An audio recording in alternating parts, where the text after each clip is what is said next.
Hey everyone, this is Mr. Wyrick, and we're going to go through the review for the Unit 5 test here real quick. First off, a couple things on here. Make sure you understand geometric mean. It's when we share that side, we share that altitude, we share a leg, and we'll have some questions on here about it, but that's something that you need to make sure you understand. The Pythagorean theorem, of course, the formula is there. Special right triangles, the 45, 45, 90, and the 30, 60, 90, with the 1, 2, and the 1, 2, 3. Might go back over the right triangle cha-cha during class, but basically that's what we're looking at. And then right over here, the big part, the sine, cosine, and tangent, SOHCAHTOA, all that stuff that we need to know. So on number 1, these two triangles are similar. Find the measure of angle X. So we need to find how these match up. So what I did when I looked at this one was said, okay, this side is 4, and this side up here is 8. So knowing that, this side is 5, and this side is 10. So those are similar sides. So I labeled this as side 1, side 1. I labeled the 8 as side 2, the 10 as side 2, and then the 7.5 over here as side 3, and that would make the 6 here as side 3. So having those sides kind of labeled like that, the angle X is right here, and it's between 1 and 2. So the angle between 1 and 2 over here is going to be that 50-degree angle. This is 50 degrees. Remember, if triangles are similar, the angles are the same all the way around. Looking on the next page, lots of pages here, lots of pictures, not too many questions. If I can actually flip the page here. There we go. Number 2, consider the shape below. It's got angles of 120 and 60 and 15 and 8. This is a parallelogram, and we'll get more into that next chapter. So then, which of the following is similar to that shape? Well, if we look at A, the angles are not correct. So A can't be it. If we look at B, we've got 60 and 120, so I'm going to keep that one. If we look at C, we also have 60 and 120, so I'm going to keep that one. And if we look at D, we have 65 and 115, no way. So it's between B and C. On my sides here, I have 15, and this one up here is 15. So that's exactly the same. Wouldn't really be similar, but then this is 7 and this is 8. So the 7 to 8 is throwing off our ratio of the sides, so it can't be C, it has to be B. If we check to make sure, 7.5 is going to be half of 15, and 4 is going to be half of 8, so this is going to match up. Letter B is my similar shape. Question number 3 on the next page. Find the measure of side A prime, or A double prime, C double prime. We have to see what we have, and we're going to set up a ratio. From 1 to 2 here is a side that measures 10 on my small triangle, or on my, well, on my smaller measure triangle. I guess this one's just farther away, and that's why it's bigger. This one will be 10, the other one will be 15. Now on this first triangle, we'll just say first instead of smaller or bigger, because that's making my brain hurt. This side AC is 6. Then my A double prime, C double prime is X. That's the one that I don't know. Now I can just cross multiply these, but again, I like to reduce this so I can just do it. 10 over 15 is 2 over 3. 2 times 3 would make 6. So 3 times 3 means that X value is going to be 9. So 10 is to 15 as 6 is to 9. It's 2/3 of it. That seems to make sense. It matches up in the ratio, even though it's apparently not drawn to scale. On number 4, are the two triangles below similar? If so, what theorem is used to prove it? Well, if you have the digital copy, this one's kind of spoiled. But these angles, top and bottom, are marked as 55. So we're guaranteed that those two angles are the same. Then the angles that are around point U here are vertical angles. Once we have two angles, we know that the third one's going to be the same. So what we have here is angle similarity. We've got those two angles. It's good enough. Find the length of side X xy.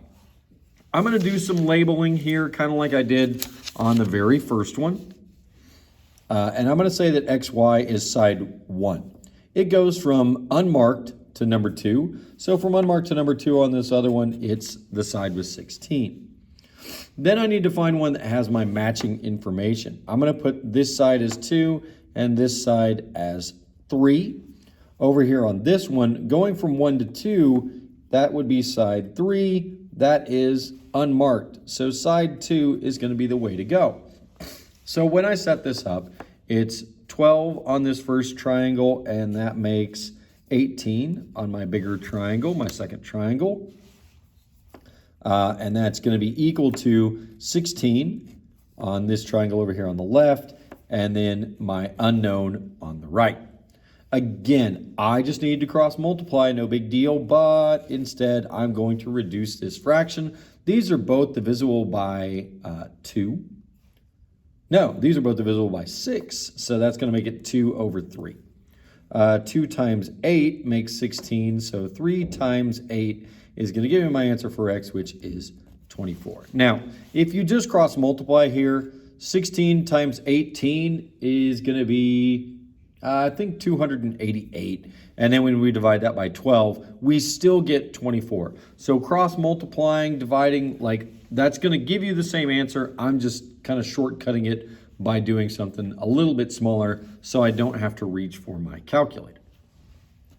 Okay, that's question 5. Not a ton of questions on this one. Again, just a lot of pictures. Number 6, based on the information in the image, are the two triangles similar? If so, which theorem proves it?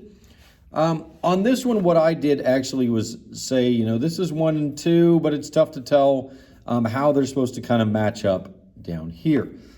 6 is proportional to 12 in the same way that 10 is proportional to 20, though. If I'm going just same triangle. So I can call this side 1, side 2. So far I've got 2 sides. In order to prove similarity, I need all 3 sides because the angles could be different. So I'm going to look for something different, and here it is. I've got a pair of vertical angles here centered around point C, and those vertical angles are in between the sides that I have. It's included. It's the included angle. So I have side angle side similarity on this one. On number 7, the map shows 4 towns connected by straight highways. The highways meet to form 3 right triangles. This is an altitude problem. It's just written as a word problem. And what I'm going to do here is kind of talk about what we have. Out here on this large edge, going from Arlen to Springfield, that's my hypotenuse of my largest triangle. And then I have my small side and my longer side of that large triangle. But the altitude is going to split this into similar triangles. So I've got this medium triangle right here on which this is my hypotenuse. This is my small side, and this is my larger side. And then on this smallest triangle, I have my small side, my hypotenuse, and my longer side. So if I were to set up a proportion of this, which would help me find this piece right here, I would say that small is to large on this triangle in the same way that small is to large on this triangle over here. I don't need the big one. Well, when I do that, these are shared, and I don't know what they are. So I get my small triangle, or my small side on this small one of 40 over x, and that's equal to x over 150. Now, 40 times 150, 15 times 4 is 60. And then I've got 2 more zeros. So that's 6,000 is equal to x squared. And I'm going to need to reach for a calculator on that one. And normally my calculator is on my phone, but as you can see or not see, I'm using that to record. So let me just jump on Desmos over here on the computer real fast.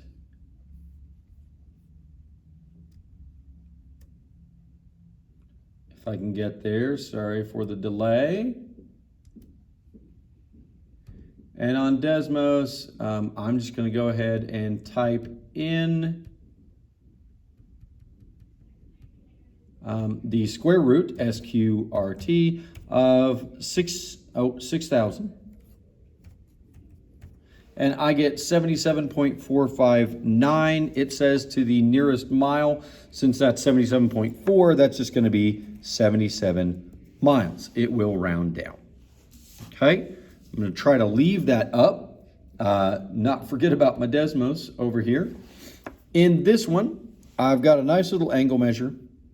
I've got my opposite side over here. I've got my hypotenuse, and then I've got my adjacent side. This is kind of a cool thing because it's asking me to find both of them. So I need a different method for each one. If I'm going opposite over hypotenuse, that's sine. So the sine of 5 degrees is equal to 2 over my hypotenuse. If I'm doing opposite and adjacent, sorry, I should put a y there instead of that h for hypotenuse.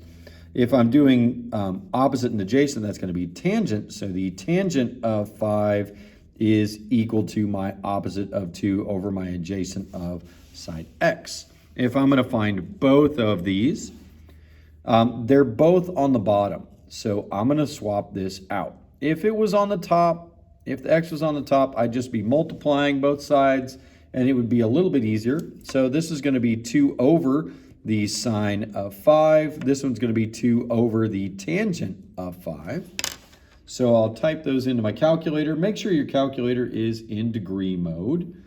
2 over the sine of 5 is going to give me 22.94. I'm going to the nearest decimal place. So that's just going to be 22.9. And I got to make sure that makes sense in my situation. My hypotenuse should be my biggest side, so 22.9 is looking pretty good. It's bigger than 2 in any case. My next one, 2 over the tangent of 5, 2 divided by, might want to get on a new line in the calculator. 2 divided by the tangent of 5, that's going to give me 22.86. So that would also be 22.9 to the nearest tenth. So this is awful close, but 5 is a very, very small angle. That means that this one up here is 85. So it makes sense that they are relatively close. I do want to say my hypotenuse, if I go further, 22.95, and this one 22.86. So there's enough difference there, even though the 1 decimal place looks a little iffy. Almost done here. What conclusion can be drawn by applying the Pythagorean theorem to this triangle? Pythagorean theorem says that a squared plus b squared is equal to c squared. So this is going to be 34 squared plus 41 squared. When I do that, 34 squared plus 41 squared, that gives me 2,837. And I need to take the square root of that.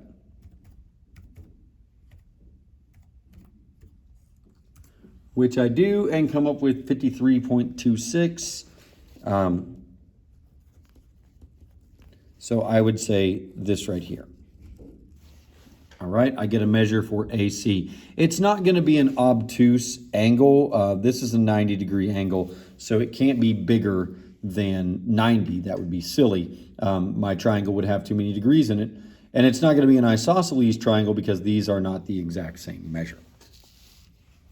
Find the measure of angle F, round to the nearest tenth. Here is angle F. I have the opposite side, and across from my 90-degree angle, this is the hypotenuse. I'm going to use sine. So this would be the sine of theta is equal to the opposite side of 5 over my hypotenuse of 13. Because I'm trying to find an angle measure with theta, I'm going to need that inverse sine. So I type in on my calculator, can't do it without typing it in, The inverse sine of 5 over 13. If I can type that in properly, that would be better. And it's going to give me 22.619. Again, it says nearest tenth, so this is just going to be 22.6. Number 11, round to the nearest tenth. If I'm rounding this one to the nearest tenth, that's 1 decimal place. This is my angle. I have my adjacent side. I have my hypotenuse. This is going to be cosine. The cosine of 70 degrees is going to be equal to the adjacent side of 15 over the hypotenuse of x. Once again, I need to switch this. This is going to end up being x is equal to 15 over the cosine of 70. Now, when I get this, it's my hypotenuse. It needs to be bigger than 15. So I'll need to check the math on that. 15 divided by the cosine of 70. And it comes up 43.85. That's going to be 43.9 to the nearest tenth. That makes sense. That's a nice big side. This other side should be between those two.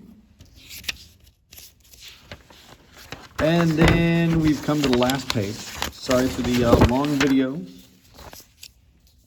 Find the missing side length's exact measurements. Again, I've got my angle. I've got my opposite side. This is my hypotenuse. This is my adjacent. This, I could use sine, cosine, and tangent. But this is a special right triangle. This is 30, 60, 90. So this is my 60-degree angle. Across from my 60-degree angle, it's the 30 with the square root of 3. So V is equal to 2 square root of 3. Don't need to do a whole lot of crazy calculation. On this one, the hypotenuse is going to be double my 30-degree side. So that means that U is going to be 4. On number 13, we have a 45, 45, 90 right triangle. The hypotenuse is 7 square root of 2. To get the sides, I would just divide that by the square root of 2. So x is just going to be equal to 7. And then number 14, again, it only shows me my 60 and 90, but I know this is a 30, 60, 90 right triangle. The missing leg over here opposite the 60 is going to be 12 square root of 3. And the missing hypotenuse is going to be double the side opposite the 30. That's 24. You get stuck on this, you have other questions, something didn't go the way you thought it should, make sure you contact me and we'll try to get that straightened out before the test. Good luck on the test.